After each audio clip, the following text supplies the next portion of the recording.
Hello everybody, today we're going to continue our work on our fantasy creature. So today you're going to need your piece of paper from yesterday with your 3 specialist features. So here's mine as a reminder from yesterday. I've got my dragon's wings, my sun bear's tongue and my wombat's nose. And today I'm going to be putting all of these 3 things together to make one new creature. So here is my pencil drawing.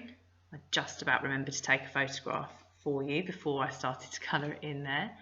And I have combined my dragon's wings with my sun bear's tongue and my wombat's nose. I've also then put in some of my other ideas and thought about how the rest of my animal might look. So you can see he's a bit of a mixture between a dog, he's got some horse's hooves there, and you might not be able to tell, but I was thinking of what a fox's tail looked like when I was drawing the tail there. So I've just started off with my pencil drawing before thinking about the colours that I wanted to use. So here you can see that I have added my colour. I've used a mixture of some pastels and some chalks because they're nice and bright. And there are some things that I thought you might like to consider when you're adding colour to yours. So I thought about camouflage, and I thought, does my creature need to be able to camouflage? Well, my creature is going to be a predator, so it doesn't need to be able to hide from everything all the time to stop itself from being chased or being hunted, but it does need to be able to hide when it's trying to catch its prey.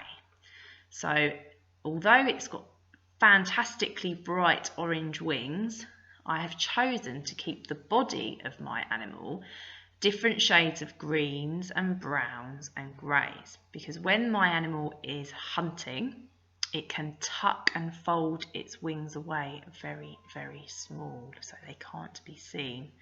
So the rest of it is quite well hidden, especially if it's up in the leaves of the trees. So I've thought about the colours for those reasons. I've also thought about the texture there of the back of my animal. He's got bristles, so can you see I've tried to add in there with my pastels the texture with the bristles all over his back, the green bristles, but the wings are very smooth, so I haven't done those little bristly strokes there. I've tried to make it look as smooth as I can. Once you have drawn and coloured your new creature, we're going to have a go at just describing it, because it's important when we're doing a piece of writing that we have time to really think and plan what we're writing about. So later on, not today, but in another lesson, we're going to be writing a lot more about this creature. So today, we just want to really try and get to know our new creature really well. So to do that, we're going to try and describe it in as many different ways as we can. So it might just be that you choose some different adjectives to describe your character. You might choose some sentences that are descriptive to talk about your character. I've just put a few ideas around mine, but it's really just a way of planning to think in a little bit more detail about what our character is really like. So, fierce. My character, as I've already told you, is a predator. He's quite fierce. You would not want to bump into this animal if you were a small rabbit in the woodland. He is also very cunning. He has green bristles all over his back. And that's a description. So I've got 2 words there that describe what he acts like. And then that sentence tells me something more, adds a bit more detail about how he looks.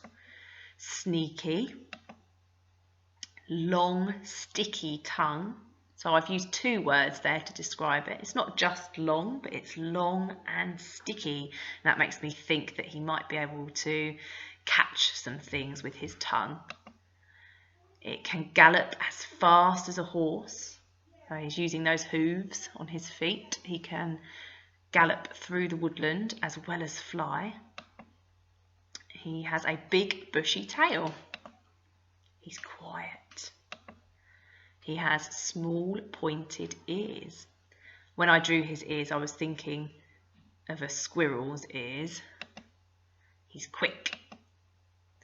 It has wings that are brighter than fire. Okay, so those are just some ideas. There's no right or wrong because it's your own creature. So I would like you now to have a go, see if you can write around your drawing, or if you want to, you can do it on a separate piece of paper, it doesn't matter. As many words or sentences that you can think of to describe how your character acts, maybe what your character looks like, and how it behaves, what sort of animal it is. Is it a predator? Is it prey? I wonder.